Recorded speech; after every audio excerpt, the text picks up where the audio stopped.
Let's be honest, we all think that we can spot a red flag until we miss one that was right in front of us. Every man thinks that he can spot a toxic woman until he ends up dating one. And hey, there's no shame in it. In the search for a healthy, passionate relationship, we have all dated our share of questionable partners. At least I have. In the beginning, she's exciting, magnetic, maybe even a little addictive. But slowly, you start losing your peace or your confidence or even your sense of reality. And that's why today I am going to break down these 7 types of women who are major red flags. Not because they're bad people, but because their patterns make healthy relationships almost impossible. And unlike most of the other videos out there that are giving you a vague list of traits like dramatic, insecure, jealous, but never actually letting you know how to spot those behaviors in the wild, at least not early on, I'm going to walk you through 7 different personas, who they are, the psychology behind their behaviors, and their early warning signs. You might recognize someone who you've dated or someone who you're dating right now. A quick disclaimer before we get started. This video isn't about judging or villainizing anyone. It's about helping you recognize these behaviors early and make choices that protect your emotional well-being. With that said, let's dive in. Number 1, the victim. Our first archetype is the victim, and her core issue is that she's never in the wrong. In other words, she has an accountability problem. Every ex that she had did her dirty. Every friendship ended because they were jealous. She's never done anything wrong in her life and yet is recipient of a lot of people's wrong actions. You might find that every conflict with her can only be resolved if you admit that it's your fault, or that her core way of arguing with you is to take the role of the victim. And that's because her issue is that she's always avoiding responsibility and externalizing blame onto others. It's always somebody else's fault. Psychologically, this woman has a fragile ego, so owning her mistakes would threaten her self-image, and so she rewrites reality instead. You know that you're with a woman like this if you constantly feel like you're walking on eggshells, managing her emotions, or trying to prove your innocence to her. Healthy women and men can admit when they've been hurt, but they can also admit when they've hurt someone. It's called accountability, and without it, intimacy just isn't possible. Number 2, the validation addict. And you know what? Many of the Instagram baddies that you follow may fall into this category. This type of woman thrives on attention, but none of it ever fulfills her. There are some early warning signs that you should look out for. First, women who have this archetype have deep insecurities and a constant need for external affirmation. They might post a lot or flirt or keep a lot of male friends orbiting, even if they are clearly interested in her. And it's not out of malice, it's because it gives them a temporary hit of worthiness. The problem is that that hit never lasts. All of this amounts to armor. Psychologically, their sense of self comes from external feedback loops, which creates endless hunger for validation, and often that comes from other men. Validation is a normal and necessary part of any person's makeup and any romantic relationship. But if it comes from an excessive or an unhealthy place, if it doesn't actually contribute to building real intimacy, then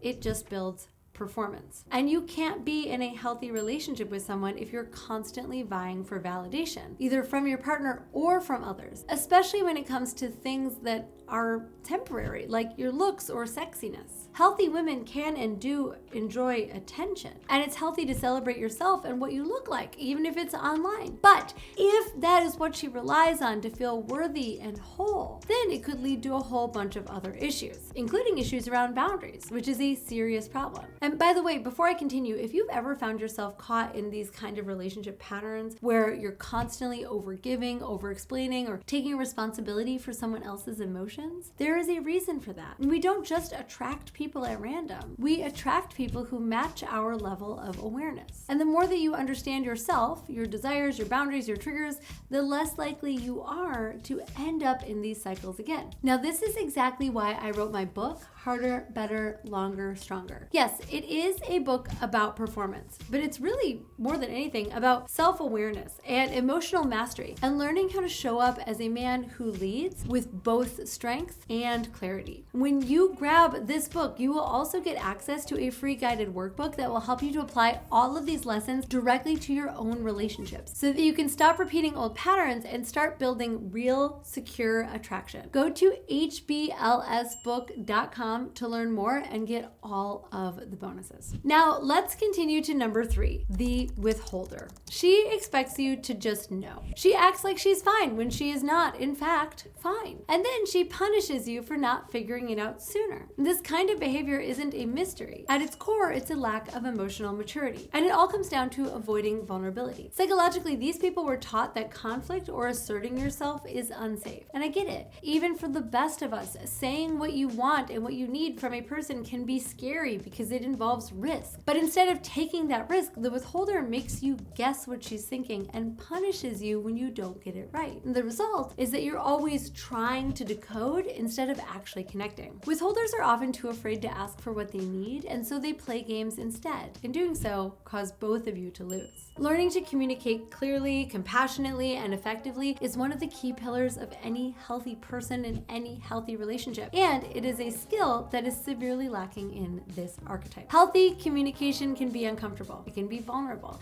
And that's what makes it so brave and so beautiful to do inside of a relationship. Which brings me to number 4, the sabotuer. The sabotuer is the archetype that reacts to her own insecurity by becoming competitive or sabotaging her relationship with you. She can't celebrate your wins. She turns your success into competition, or she guilt trips you whenever something good happens. Her core issue is insecurity and a fragile self-esteem, which she then turns against you. Instead of sharing it, which would be the healthy thing to do, she goes on the offensive. If she's a saboteur, it is important to understand that underneath all of that is just fear. Fear that you will surpass her, and also that you'll abandon her. These women tie their self-worth to all of the wrong places and often feel like they have to achieve enough to be lovable. And by constantly knocking you down a peg, they're trying to stay in control and make sure that they don't get left behind. It's not usually coming from an evil or malicious place. It's often unconscious, but it is still manipulative, and it's sad. Healthy women can feel insecure and cheer you on at the same time. They have a sense of self-worth that is deeper than their accomplishments, and they know how to self-soothe instead of self-destruct. Ultimately, you want a partnership where you can both build each other up and not tear each other down to keep the score even. Number 5, the drama queen. These are the women who tend to go for the bad boy.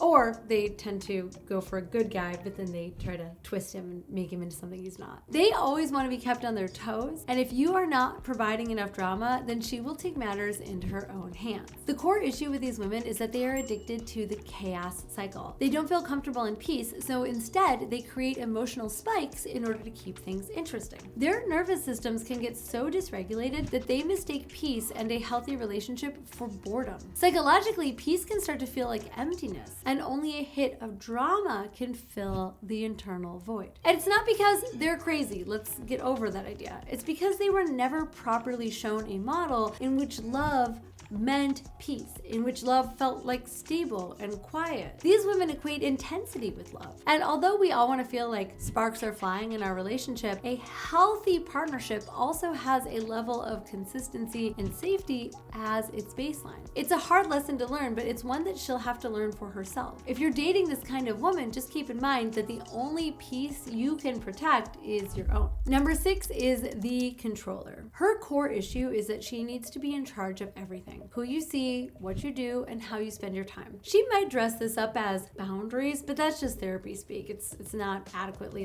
appropriately applying boundaries. This is actually about control. And sure, these things might make her seem strong, confident, and assertive, but really, psychologically, it all comes from a fear of vulnerability. Over time, you might realize that everything revolves around her comfort. If she controls everything that happens, then she thinks she can't get hurt. Healthy women want partnership with you, not power over you. And they know that real emotional safety comes from earned trust, not control. Number 7, the manhater. And no, I am not going to play into that angry feminist trope here. Let's be real. There are many valid reasons for women to be wary of men. There are many valid reasons for women to be pissed at the patriarchy. By the way, there are plenty of reasons for men to be pissed too. But if you want to be in a relationship with a man, it is important to also recognize that you are in a relationship with a human being, not a system. And while it's totally valid for you both to look honestly at your relationship through the lens of changing gender roles and expectations, I recommend that you do, it is also important that she processes her anger at the system and doesn't take it out on you. The psychology of this archetypes pattern is usually rooted in unhealed pain. But if she doesn't process it, it turns into unfairly placed anger, resentment, and an inability to truly connect. Now, it is important for these women to learn that they can hold men, including you, accountable without dipping into resentment or hate. If you are with one of these women, it is important to meet her generalized anger with compassion. And remember that it usually takes a lot of painful, negative experiences for a woman to get to this point. If she's not ready or able to soften to you and let you prove that you actually are the amazing, accountable, and trustworthy man that you know yourself to be, it's going to be hard to make a relationship work. So now that we know the 7 toxic archetypes and the signs to look out for in each, what do we do with this information? Well, the first thing that you must realize is that all of these patterns are healable, okay?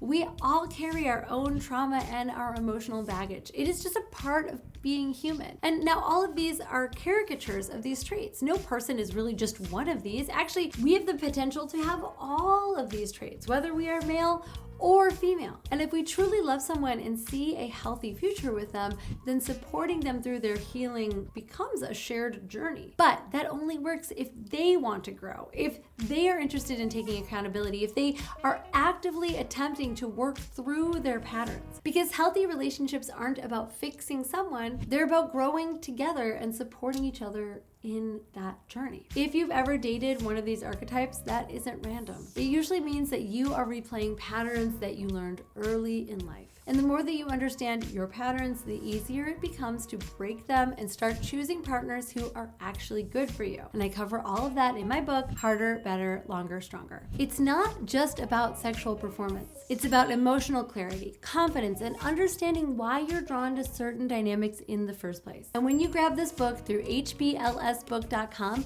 you also get the free guided workbook to help you apply these insights directly into your own relationships. And if you want to go even deeper, make sure you join me for the From Pressure to Power Summit, my free live event where I will be teaching the core frameworks from the book and showing you how to become the kind of man who leads with steadiness, depth, and real attraction. You can find everything about the book, all of the free bonuses, and the summit at hblsbook.com. I'm Caitlin V. Thank you for watching, and I'll see you here next time. Bye.